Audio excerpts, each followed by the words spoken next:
Assalamu alaikum and welcome to Who is Who on Al Hikmah TV 24/7 online.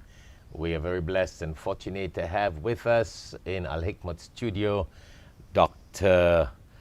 Azhar Dalal. Welcome to the show, Dr. Azhar. Thank you. Thank you for having me. It's really a Assalamu pleasure alaikum. to have you with us. And for the benefit of our viewers, Dr. Azhar is a medical doctor at Broward Health Medical Center here in Florida, USA.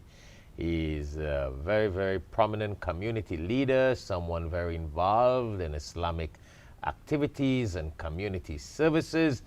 And as we continue the conversation with him, you will hear more about his involvement in different Islamic centers and community services, together with his medical profession. So once more, welcome back to the show, Dr. Azhar. Thank you so much. Thank you for having me.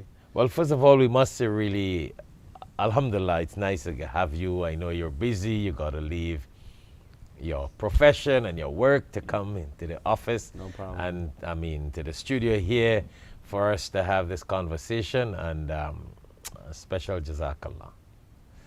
So, as we get on to the show, Dr. Azhar, tell us a little bit about your background, because, you know, these talk shows are all about motivating people, viewers worldwide, and people like yourself, young, dynamic, progressive, successful, alhamdulillah, you can be very, very inspirational for people throughout the world who view Al Hikmah TV and our talk shows.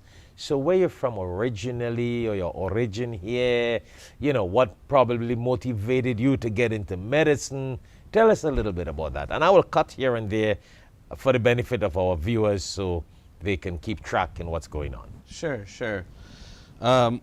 So just a little bit about myself, Shaikh, is that I was born and raised in Miami, Florida. My parents originally from Pakistan. My dad came here in 1970 and married my mom in 1976. Basically, I grew up in South Florida in Miami. I went to high school and college at University of Miami and medical school at Nova Southeastern University. So I've been in South Florida all my life, between Dade County and Broward County. I have two brothers and a sister. And essentially, that's a little bit about kind of my background as far as growing up in South Florida. So you guys raised are in South true Florida. Miami products. Yeah. Yep, exactly. So, as far as what motivated me to go into medicine, I'd say from a young age, I was exposed to volunteering and helping others and serving others and as my interest peaked more in science and medicine and the human body, as I was growing up, getting into junior high and high school and volunteering at different hospitals and doctors' offices and getting to see a little bit about what being a physician entails. And naturally, that's just how it progressed as far as my interest and why I decided to pursue medicine, to help those in need and to help others get better. So where did you do your medical studies? So I trained, I did my medical school at Nova Southeastern University here in Davie, their medical school, NSU. So essentially I did my medical school there and I graduated from there with my medical degree, and then I went on to do my internship and medical residency in internal medicine at Jackson Memorial Hospital in Miami. I completed my residency training and my medical residency training at Jackson Memorial Hospital. And presently now you are at Broward Health Medical Center. Yes. Which is the most major hospital, trauma center, etc. here in Broward County? Yes, that's correct. It's located in downtown Fort Lauderdale. It's the biggest, it's the main public county hospital of Broward County, similar to how Jackson Memorial is the main public county hospital of Miami or Dade County. So yes, it's a level 1 trauma center. It has it's a huge hospital. So it is the Jackson Memorial of Broward County. Yes, essentially yes. So I've been there now for three years, practicing as a hospitalist, doing hospital medicine, and treating patients there of all different types and all different types of conditions.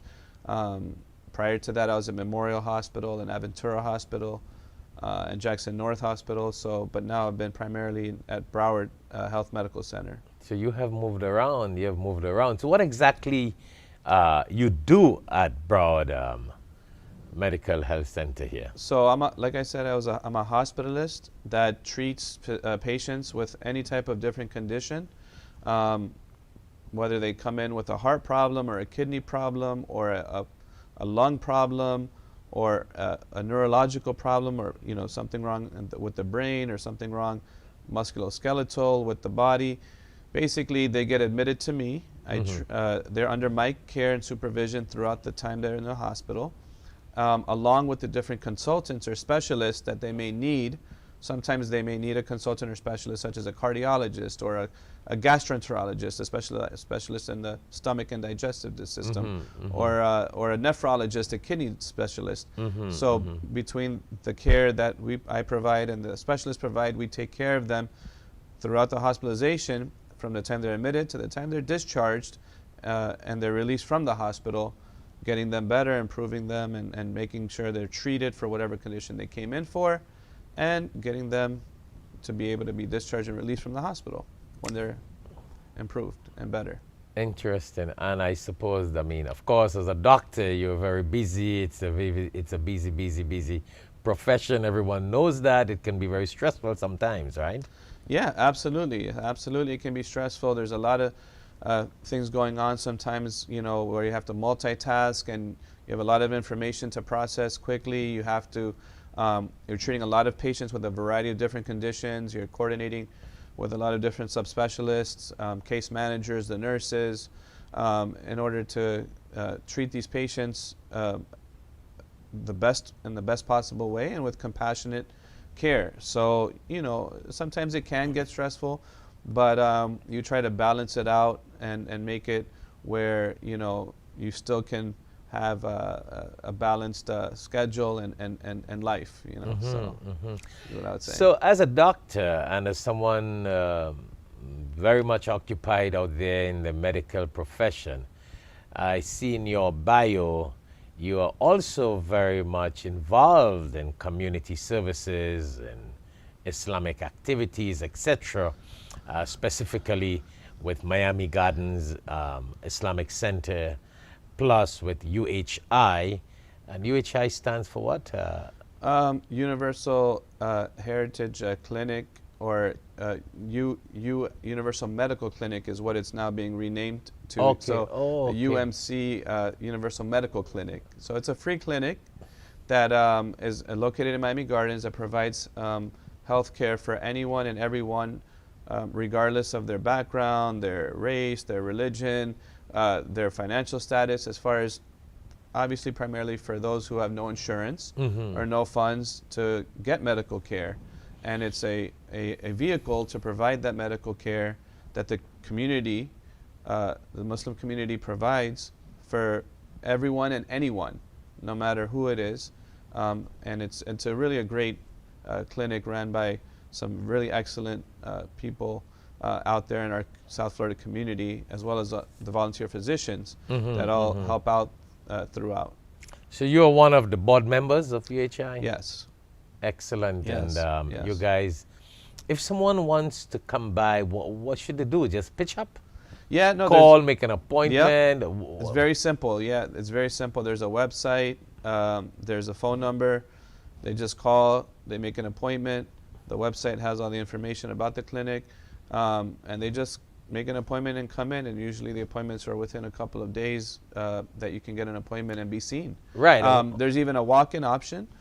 Sometimes the wait could be long, or sometimes there may not be an option to see a physician that same day. But a lot of times there is an ability to get that patient in as well if they come in as a walk-in. So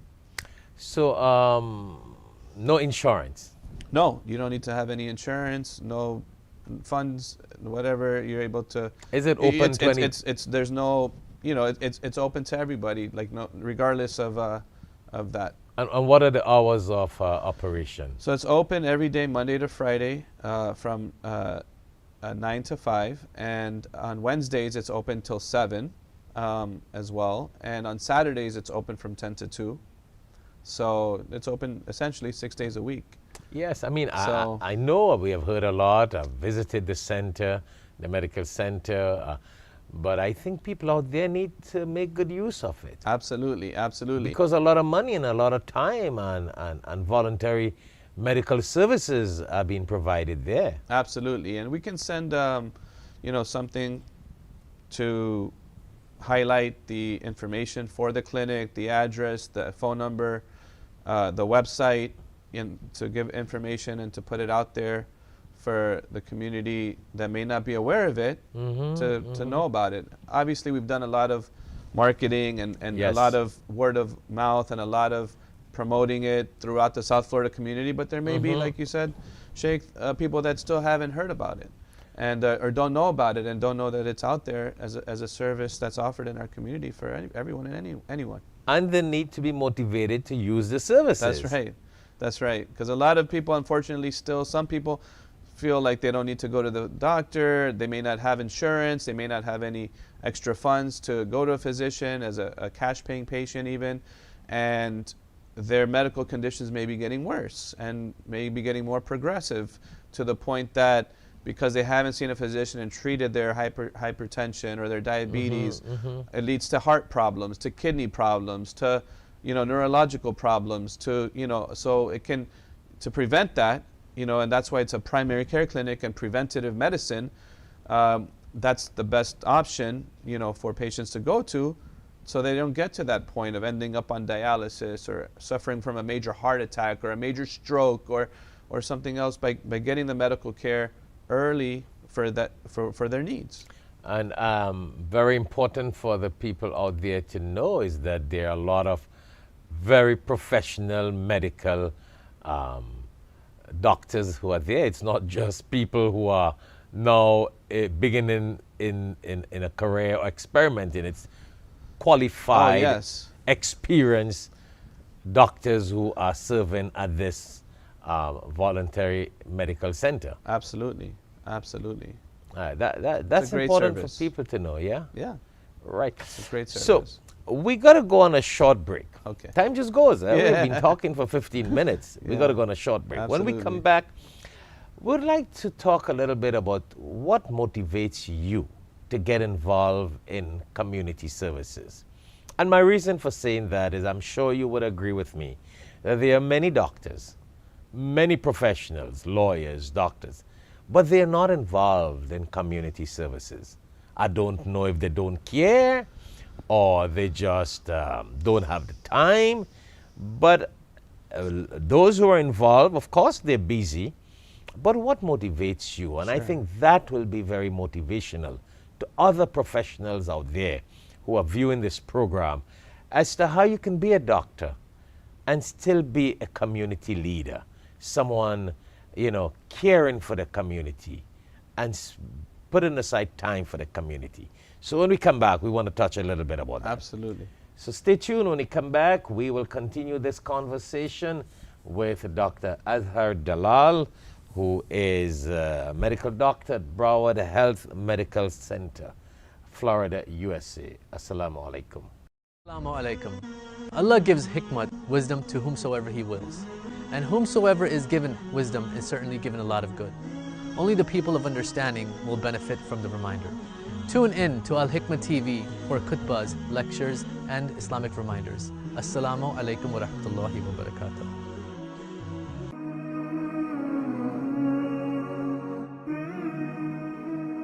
In the Quran, in chapter 5, verse 67, Allah tells the Prophet sallallahu alaihi wasallam, Bismillahir Rahmanir Rahim, Ya ayyuhar Rasul, balligh ma unzila ilayka min rabbik, wa in lam taf'al, fama balagta risalatahu. Very deep.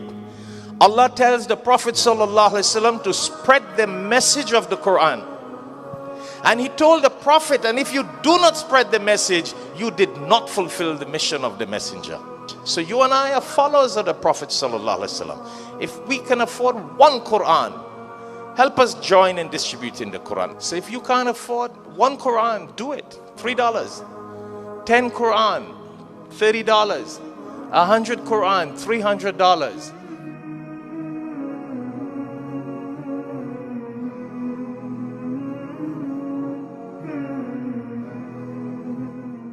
Assalamu alaikum and welcome back to Who is Who on Al Hikmat TV 24/7 online. Once more, it is a pleasure to have with us in Al Hikmat studio Dr. Azhar Dalal, who is a medical doctor at Broward Health Medical Center in Florida, USA. So welcome back to the show, Dr. Azhar. Thank you. So in the first segment, we spoke about your professional career, your background. Now we want to sort of get into some motivation as to how you can motivate people and viewers as being a doctor and yet making the time for community services, for Islam, for the community at large. So maybe I may want to ask you, what motivates you? And what is that driving point that encourages you to get involved with the Islamic Center of Miami and whatever other Islamic activities? So, Shaikh, I was to say that what really motivates me is,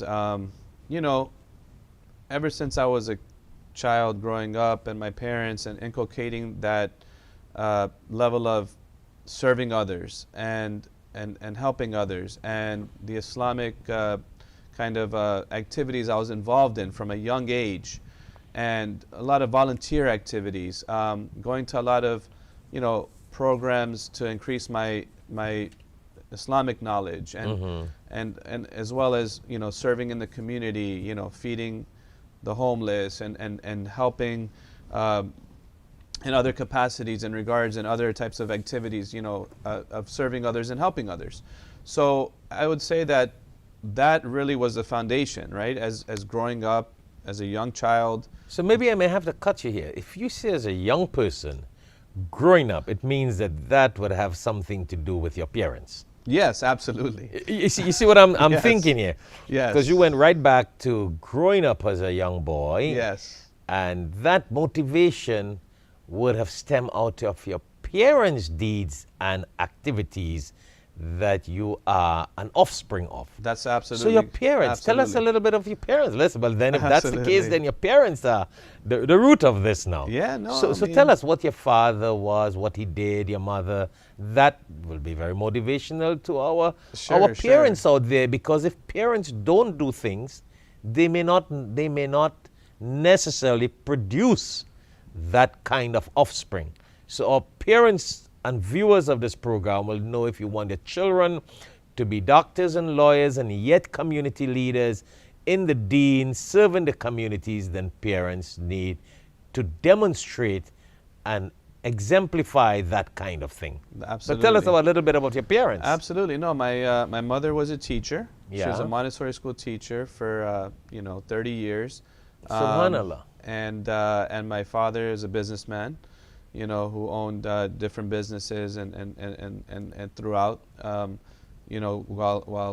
over the last 30 years as well. But what I would say is that my parents always put this focus on Islam and service and education, of course, and making sure that I was always very balanced in these three aspects, in learning my deen, studying my deen from a young age, being serving others and helping others, and being very always concentrating and focusing on my education to help me along, to make sure that I could be the best at whatever I decided to pursue and whatever I decided to do in Islam and in whatever field I decided to pursue, as far as in this case, medicine and being a physician. But of course, service was a big component of that. So my parents, whatever time they had, free time, they had, obviously having other siblings, they had other responsibilities to their own families, and to their own, to their parents, and to to their community as well. But Yeah. of course, their focus was on the children and all of us to make sure that they raised us the best they could and showed us the way and showed us the right, led us with the right example and the way to be successful. So my mom always taking me whenever she could to Islamic activities, to Muslim Youth of North America, you know, a weekend camp or summer program, or whenever a scholar was in town, and taking me to that to learn from that scholar, or any programs with other youth that were, you know, of service to others, or to, you know, or learning about our deen, you know, and always on top of us for our education as well. So, and my father as well, you know, and for that to happen, they had to balance their time, and they had to maybe sacrifice, of course, some other things they may have wanted to do in order to give us that ability to be involved and to show us that this is what, you know, is very important for us growing up. So that's what I would say motivated me growing up. So the mere fact that you saw your parents involved in Yes. community work and Yes. Islamic work, to be more Absolutely. Specific, yes, in the masjid, etc. that's right. They would always make that extra time. And that, Dr. Azhar, is very important. Nowadays, Definitely. that's the problem. A lot of Definitely. people want their kids to be something, Yes, but they do not exemplify that. exactly. They do not exemplify Right, that. And right. I don't see the logic in that. They got to understand that you don't have to be a doctor to produce a son as a doctor. Right. But, you know, you can be a good leader, a good community person, and your child would learn from that. Whatever profession they get into, they will look back at their parents. That's right. Taking me to the masjid, and like I said, taking me to anywhere and everywhere that they could in order to keep me, and of course, being around good people, good friend circle, good influence. All of that is also important as you're, you know, people that are also motivated at a young age in the same things you are, wanting to be motivated. And your parents have a big influence in that as well by keeping you surrounded by, you know, people that are on the right track or want to be successful and in Islam, in education, in service to others. So all of that, I think, is very key and very important. They were truly true guardians in your life. Absolutely. That they, you know, they guided you on and kept you on that path. That today you are able to be a medical doctor with, I mean, the top, very most important medical center here in this county of Broward. And plus, you devote that time for the masjid and the community. Absolutely. What about as a youth growing up? What are some of the youth activities that you were involved in? Yeah. And my reason for asking you this is because, again, you know, we got viewers here from all over the world, Arabia, Pakistan, you know, the Philippines, Japan, China. It's interesting, America, the West. Sometimes people think to be a doctor, to be a lawyer, to be someone in the world outside there, you won't have any time for Islam, for the communities. And a lot of parents nowadays, they grow their children up in such a way that they become like just a total bookworm, from their bedroom to the motor car, to the college, to the university. They come out, they're in a profession, and they have no connection with society. That's true. And society has no connection with them. That's right. And that can be a very lonely life, Dr. Azhar. Don't you see people like that? Oh, yes, all the time, all the time. And that's why I say you have to be involved in the community. You have to work on, obviously, your own self always, and your own heart, and reflect on that, and your own family unit, if you're married or you have children yourself. And you also have to obviously have your commitments to your profession, to your children, but you know, your deen and your community are very important aspects of being a balanced Muslim individual living in this, you know, in the United States here or anywhere in the world. And like you said, Shaikh, like a lot of people feel like if they do this work in the community or involved in something else that may take away their time from pursuing whatever they feel is best for their children or for themselves, and takes away from that. And honestly, it's not really the truth. I mean, you could be involved, like, we mentioned the UHI clinic. Also, like, I'm on the board of the Islamic Center of Greater Miami. I'm involved also with other organizations and other boards and other community activities that I help organize, to bring traditional Islamic knowledge to South Florida from other scholars that come and do programs to help the community benefit, right? And that's not just that aspect, but serving others in the community, helping others in need. You have to be being on the board of a masjid in order to serve the masjid constituents and congregants that come to the masjid. And obviously spending time with the children. I coach my children for their youth sports. I'm involved with a lot of their activities as well. So you have to balance. It's a balance. Life is a balance, Shaikh. Like, if you don't balance everything out and you just concentrate on one aspect and forget about everything else, then you're right. It can lead to that, situation where, you kind of struggle then, as you're growing up as a youth and as an adult. To your point and to your question about the youth activities. And before you get into youth, and later on in life, a person who lives that kind of isolated life, only around their career, their profession, their family at home, which is very important. Nobody says no. Absolutely. But then it can be a very lonely life later on. Right. If you do not have that connection with community and with society, because your children will get married, they will go to different parts of the world. You will be alone with your spouse, so maybe you never can tell. And if you never had that community connection, that's double loneliness. Absolutely. Double loneliness. I agree 100%.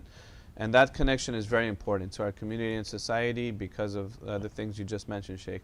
So, but going back to the Muslim youth of North America, we had our chapter here in Miami and in Broward, and it helped us really stay connected. We had these summer Olympics we would go to every summer, between all the youth, and play sports and also have some Islamic knowledge and some other activities that really helped us grow. We had these youth camps, whether weekend camps or week-long camps in different parts of Florida and different parts of the United States on the East Coast, where you'd interact with Muslim youth from all over and have, different, like I said, activities in these camps, learning Islam, serving others, building your, relationships and connections with other Muslim youth that are similar. And all of these activities really helped us as we got into our teenage years and into our high school years, before we went off to college, because of that strengthening of our Islam with the youth that were around us, and the social activities with the youth, and and being of service to others with the youth. So all of those really helped, I think, yes, and it does teach you not to be selfish. That's right. It really, you will not realize that. Yeah. But the mere fact that you're with youths and in community activities and in retreat and youth camps, you learn to love and share with one another. So when you become a doctor and a lawyer and a professional out there, you really learn not to be selfish. You learn how to care, how to love people, how to be loved. So it does help a great deal. And that is something that when you look around, especially in America nowadays, you see a lot of people missing that. That's right. They think that they can find that in books or they can find that on a computer. But that human touch and that human love and connection, it can only come when it happens in with practicality, if I want to put it like that. Absolutely.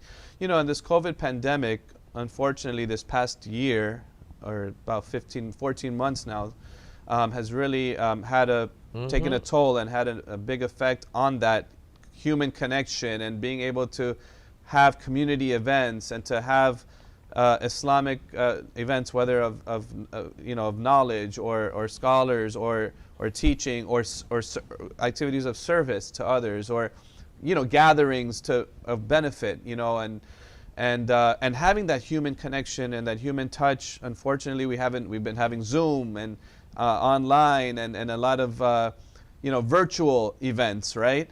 And inshallah, now it looks like as people are getting vaccinated, as COVID is coming to decreasing, as Ramadan now starting up again and having Taraweeh again, in the masjids and people getting together, at least in small gatherings, to break their fast together, and then that continuing after Ramadan and Eid, and inshallah through the summer, where people will be able to start getting together again and having that connection with each other, because it's very important, Shaykh. I agree. Very important. And I'm sure that the COVID experience Yes. of the loneliness and Yes. the isolation Yes. would have really taught people how important community connection is. Absolutely. You would have felt the thirst and the missing of this sort of community, friendliness, human touch relationship.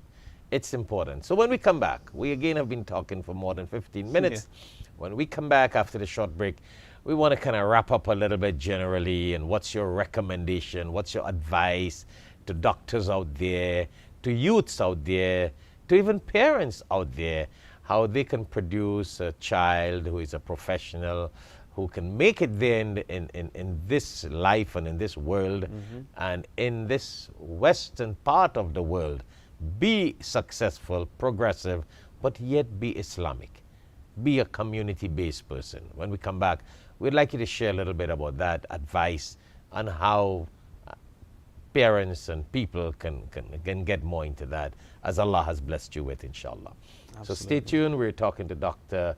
Azhar Dalal, and when we come back, we'll continue this conversation, inshallah. Assalamu alaikum. Allah gives hikmat, wisdom, to whomsoever He wills. And whomsoever is given wisdom is certainly given a lot of good. Only the people of understanding will benefit from the reminder.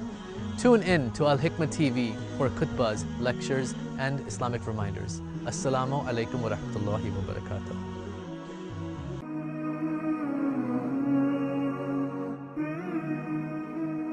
In the Quran, in chapter 5, verse 67, Allah tells the Prophet sallallahu alaihi wasallam, Bismillahir Rahmanir Rahim, Ya ayyuhar Rasul, balligh ma unzila ilayka min rabbik, wa illam taf'al, fama balagta risalatahu. Very deep.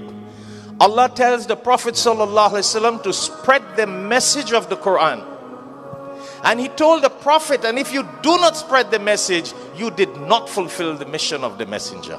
So you and I are followers of the Prophet sallallahu alaihi wasallam. If we can afford one Quran, help us join in distributing the Quran. So if you can't afford one Quran, do it. $3. 10 Quran, $30.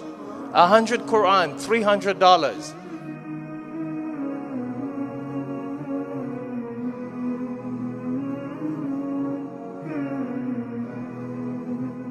Assalamu alaikum, and welcome back to Who is Who on Al-Hikmah TV 24/7 online. Once more, it is a pleasure to have with us in Al-Hikmah studio Dr. Azhar Dalal, who is a medical doctor at the Broward Health Medical Center, Florida, USA. It's the largest trauma medical center in the county of Broward. So it is a pleasure to have Dr. Azhar with us. Stay tuned as we continue this conversation. Good, Dr. Azhar Sahib. So before we get into a little bit of your advice and to parents and professionals out there in that connection between community, parenting, profession, etc., what would you like to tell our audience and share with them about the need for the vaccination? Okay, so so Shaykh, I would say that everyone, I feel, should get vaccinated. I know there's a lot of some doubt out there about some of the vaccines, and a lot of information that is interpreted different ways because of what everyone hears on the media or whatever they see out there. But in my medical professional opinion, I feel that I encourage everyone to get vaccinated. At the end of the day, it's not 100% effective towards preventing infection, but the studies have showed it's like at least about 85% effective towards preventing infection, but between 95% to 98% effective in preventing severe disease or hospitalization that would result in death.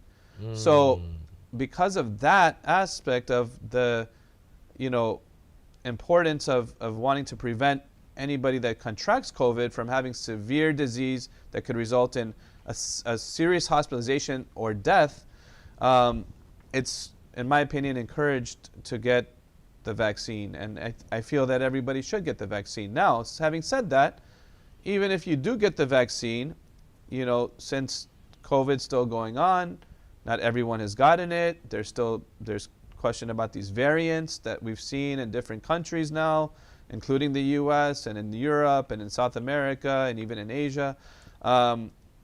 We still have to wear masks when we're around others. We still have to practice social distancing. We still have to be cautious because you can still contract it, like I said. Yes, the chances of it being severe are almost zero or resulting in a serious hospitalization or death, but you can still transmit it to someone else. You can still get COVID even after the vaccine. Like I that said, was a question I wanted to ask you. What is the possibility of getting the vaccine getting the COVID after the vaccine? And what are some of the do's and don'ts after being vaccinated? Right. Okay. So to that answer, yes, you can get COVID after the vaccine. But the good news is that it's, like I said, maybe about 15% of the population that received the vaccine could get COVID based on the studies, but it would be the mild form, mild to moderate form, where you may get COVID, you may get sick for a few days, but most likely you'll recover from it and not get into the severe stage or the hospitalized stage or the ICU stage of where COVID afflicts, people that are with a more serious type of, fate or condition. So the do's and don'ts, like we talked about, Shaikh, is that even after having the vaccine, now if you're in a room, the CDC recently came out with a recommendation that if everyone's been vaccinated in that room, that you don't have to wear the mask or you don't have to really practice social distancing because everyone's been vaccinated. And yes, we talked about that it could still be transmitted, but it's a very mild form of transmission or asymptomatic transmission or even, of COVID.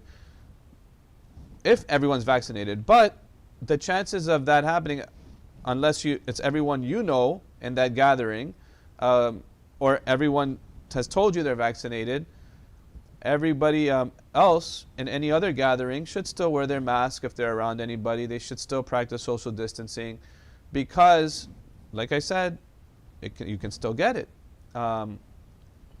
Obviously, like I said, mild to moderate, most likely. Very, very, very rare would it be a severe case. But we still have to be cautious until this kind of goes away completely. And that may be several months out still because of the variants, because not everyone is vaccinated yet, because the herd immunity for people who have gotten COVID and how long the antibodies last, we still don't have that information. People who got COVID are testing their antibodies 1 year later from the time they got COVID, and they see they still have the antibodies.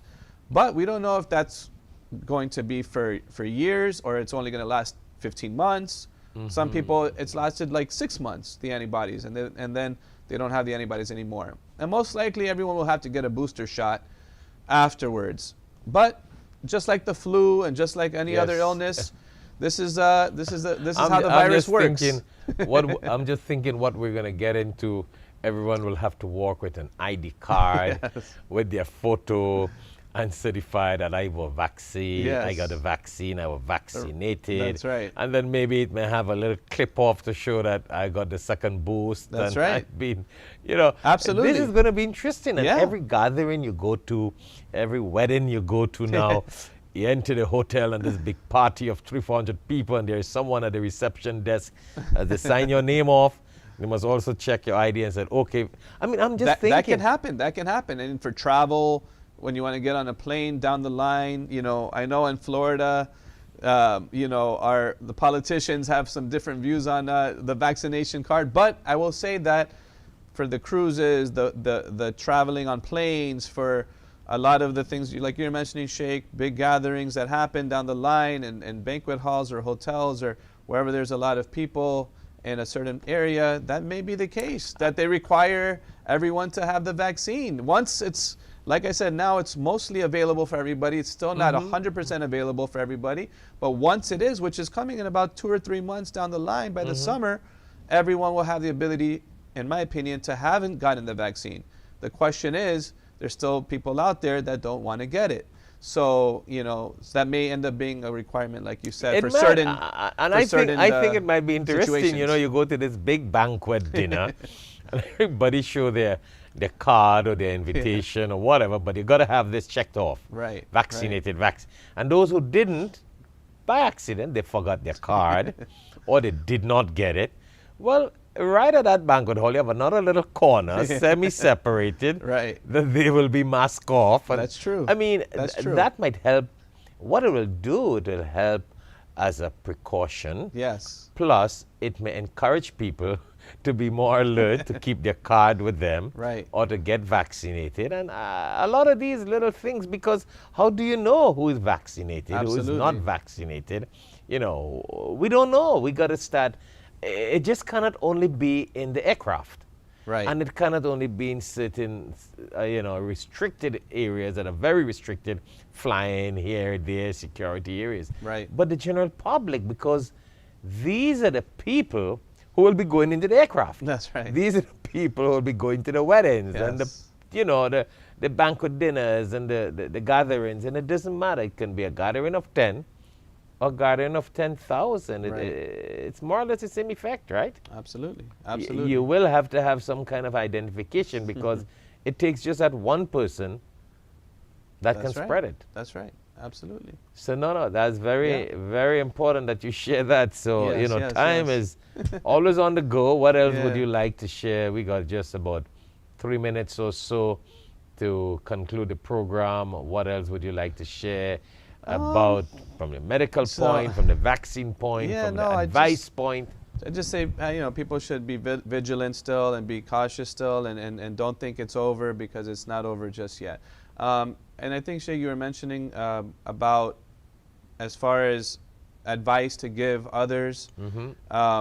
What would you really advise parents if they want to have a son like you in the community, involved in the masjid, yet a medical doctor, a very professional, progressive person?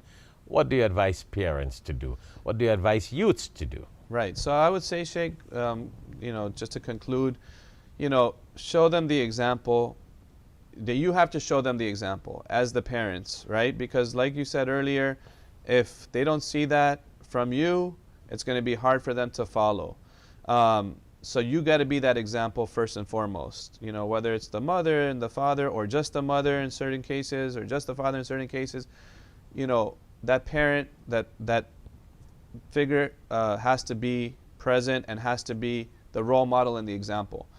Surrounding them with good friends and a good influence around them. You know, other friends, other youth that are also motivated in education, in Islam, in education, in service, have good values and good morals and good ethics, you know, because you want your child, your youth, you know, to be around those types of youth and those types of kids and those types of friend circle.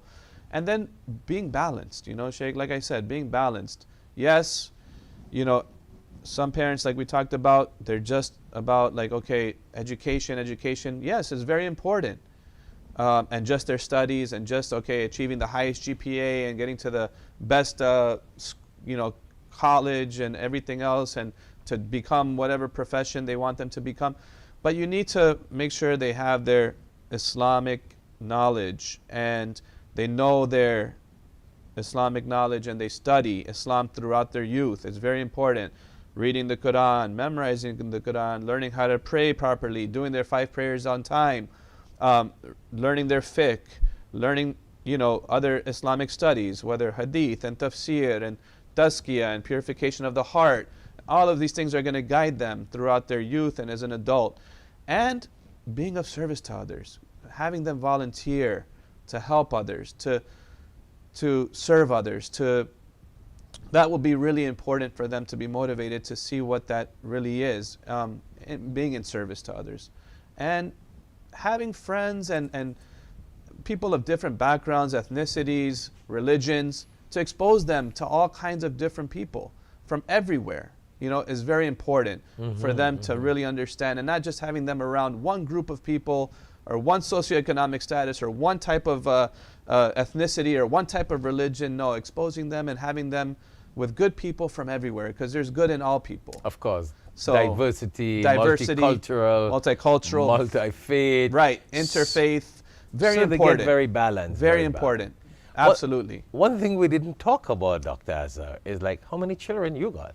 So I have 3 children. And why I'm saying that, because, yet as a medical professional, as a community leader involved, you still have time to have children. Absolutely, a lot of people absolutely. think it's too much time to bring children, to have children, to care for children. And that is so important with you and your wife. Yes, and you've yes. got 3 children. Yes. And you can still make the time and to have children, Yes. take them out for games and play and Yes. community, but yet be involved in your Absolutely. profession and in the community. Absolutely. Like I said, Shaykh, it's a balance, right? You have your relationship with you and your wife, and making sure that relationship's always strong, and you give time and attention to that, to make sure that's always, that bond and that connection is always strong. And your children, I have 3 children. They're 13, 11, and 9. Wow, subhanallah. 2 boys and a girl, Amin, Noor, and Hamza. And mashallah, great kids. But you have to give the time. You have to give the dedication to your children, be involved in their lives, taking them, showing them, being the example for them, teaching them.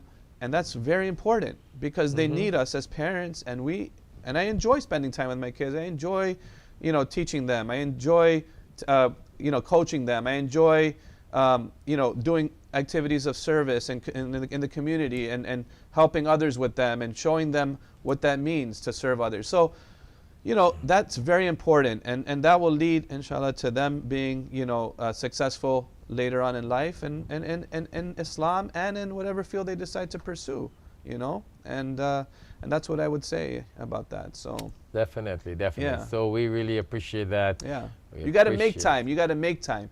Sometimes you feel like, oh, I don't have the time. You have to make time, and you have to be balanced in everything you do. So Yeah. giving time to your family, to your community, of course, primarily, first and foremost, to your deen and to Islam. And you have your parents, if they're still around, to take care of them, and you have your obligation and duty to your parents. So again, everything combined, you have to do and give time to others, and that's the way to live a balanced and fruitful life, Fruitful. of purpose. Yes.